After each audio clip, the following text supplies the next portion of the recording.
നമസ്കാരം. ഇന്നത്തെ വീഡിയോ ഒരു സ്പെഷ്യൽ വീഡിയോ ആണ്.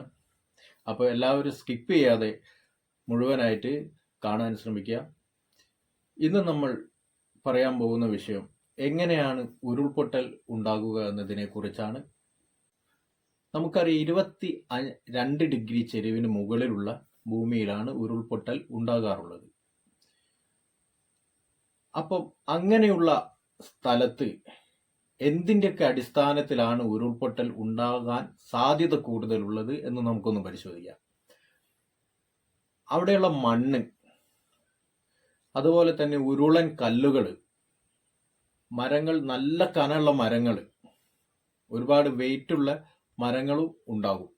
അങ്ങനെയുള്ള മരങ്ങൾ, ഈ 3 ഘടകവും കൂടി ഉണ്ടെങ്കിൽ ഉരുൾപൊട്ടാനുള്ള ഒരു സാധ്യത അവിടെ കൂടുതലാണ്. നമുക്കറിയാം ഈ ചെരിവുള്ള ഭൂമിയിൽ ഒരുപാട് ചാലുകൾ ഉണ്ടാവും. മഴ പെയ്യുമ്പോൾ ഈ ചാലുകളിലൂടെയൊക്കെ വെള്ളം ഒഴുകാനുള്ള സാധ്യത കൂടുതലാണ്. ഈ ചാലുകളിലൂടെയൊക്കെ വെള്ളം ഒഴുകുമ്പോൾ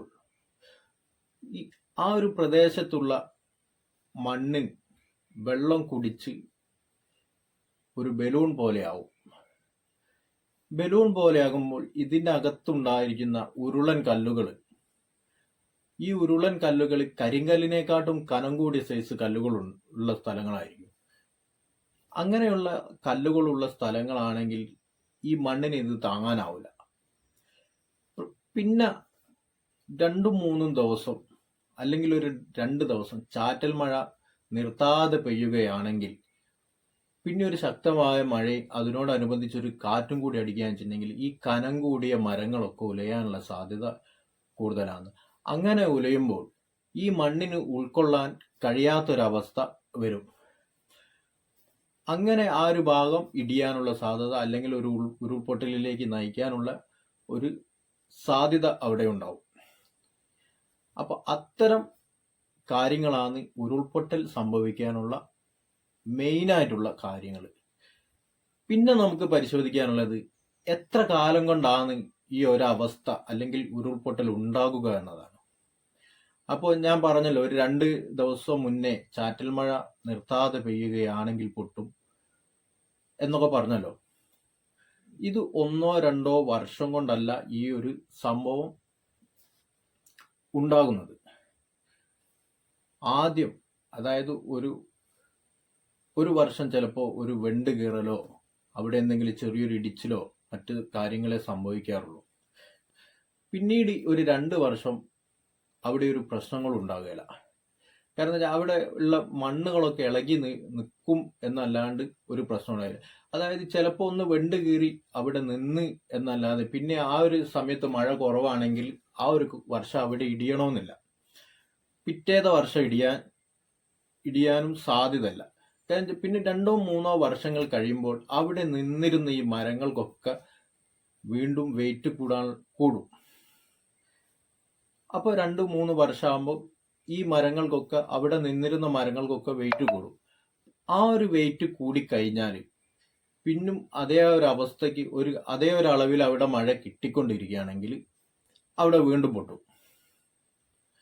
അപ്പോൾ അങ്ങനെ ഒരു അവസ്ഥ വരെ ചിലപ്പോൾ 2-3-4-5 വർഷം എടുത്തിട്ടായിരിക്കും അങ്ങനെ ഒരു അവസ്ഥയിലേക്ക് ആ ഒരു ഭൂമി വരിക. അപ്പോൾ അങ്ങനെ ഒരു ഇടിച്ചിലുണ്ടാവുന്ന ഭാഗങ്ങളിൽ നിങ്ങൾ താമസിക്കുന്നുണ്ടെങ്കിൽ അവിടെ ഉരുൾപൊട്ടാനുള്ള സാധ്യത ഒരു 4-5 വർഷത്തിനുള്ളിൽ നടക്കും എന്നുള്ളത് നമുക്ക് മനസ്സിലാക്കിയിടുക. പിന്നെ നമ്മൾ മറ്റൊരു കാര്യം എന്താണെന്ന് വെച്ചിട്ടുണ്ടെങ്കിൽ മനുഷ്യന്റെ ഇടപഴകൽ മൂലം ഉണ്ടാവുന്ന പൊട്ടൽ. അങ്ങനെ വരുന്ന പൊട്ടലുകളും ഉണ്ട്.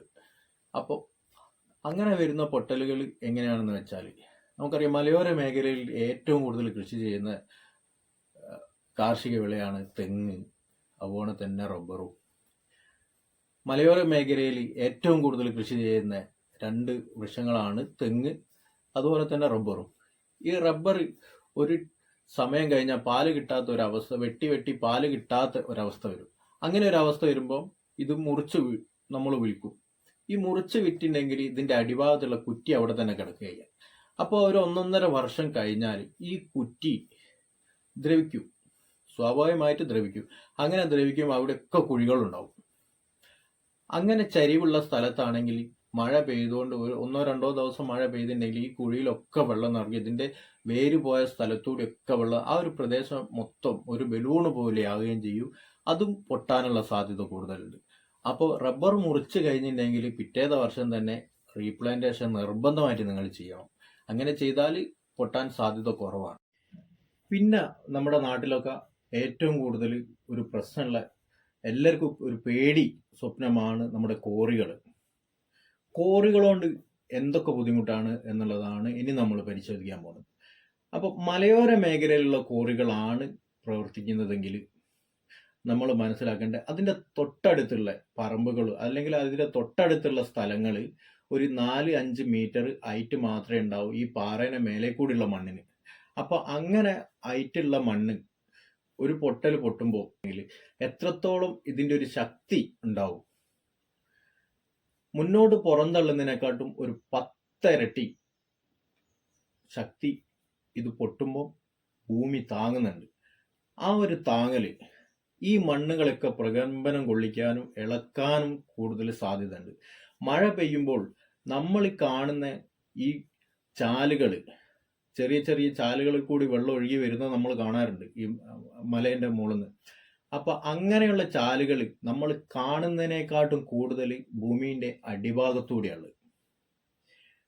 ഈ ചാലുകളൊക്കെ അടയാൻ സാധ്യതയുണ്ട്. വർഷങ്ങളായി 3-4 വർഷം പൊട്ടുമ്പോൾ ഈ ചാലുകളൊക്കെ അടയും. അങ്ങനെ അടഞ്ഞിട്ടുണ്ടെങ്കിലും ഒരു മണ്ണിടിച്ചിലിനോ ഉരുൾപൊട്ടലിനോ സാധ്യത കൂടുതലാണ്.